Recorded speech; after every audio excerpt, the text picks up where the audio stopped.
Sabores de las aceitunas, sabores d'Espagne.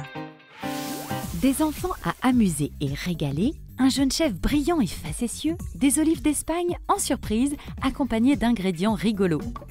Voilà le programme. Bonjour Benjamin. Hola chica. On commence avec des olives d'Espagne Gordal, donc des grosses olives, et on va faire en fait des petits mélanges autour de différentes saveurs avec une base de fromage frais. Vous n'avez pas le temps de noter ?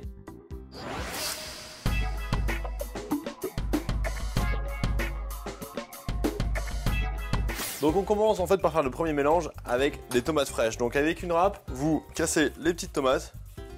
Donc c'est juste pour avoir une sorte de pulpe.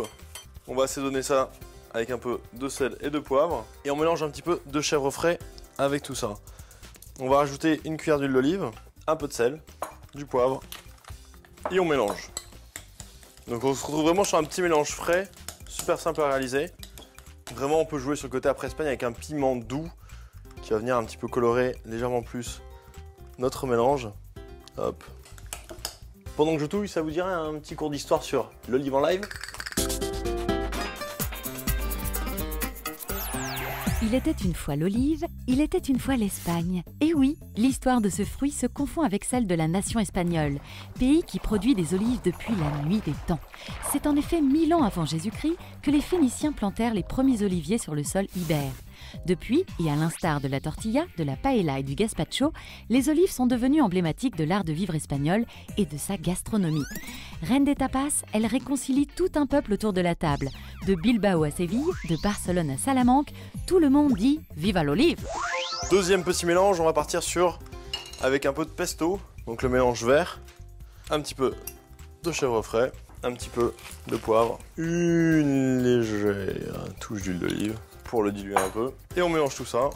Donc vraiment on se retrouve sur un mélange assez coloré, assez marrant qui va bien marcher avec les enfants. Ça sent bon, c'est plein de couleurs. Des olives d'Espagne sont là, ça va être génial, que du soleil. Et on termine avec le dernier mélange où on reste sur un mélange un peu plus classique, juste nature avec un petit peu de sel et d'huile d'olive, donc pour vraiment puncher en couleur. Donc voilà, on termine notre dernier mélange, on casse un peu notre fromage.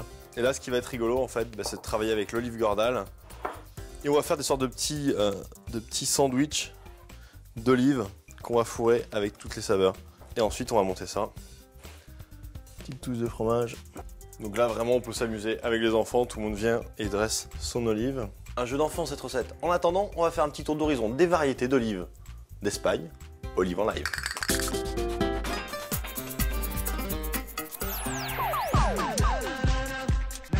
Si on vous dit manzanilla, Gordal, Oriblanca ou Cacereña, vous pensez à quoi? Une danse de l'été? Perdu! Il s'agit des variétés les plus communes des olives espagnoles. Mais qui sont-elles et comment les reconnaître? Commençons par la manzanilla, la plus connue des olives.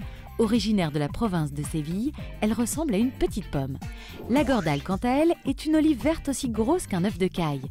Originaire de Cordoue, l'Oriblanca doit son nom à la couleur blanche de feuilles de son olivier. Enfin, la Cacereña, à la chair délicate, est cultivée dans la province de Cáceres et ressemble à la manzanilla. À vous maintenant de les reconnaître et de les déguster.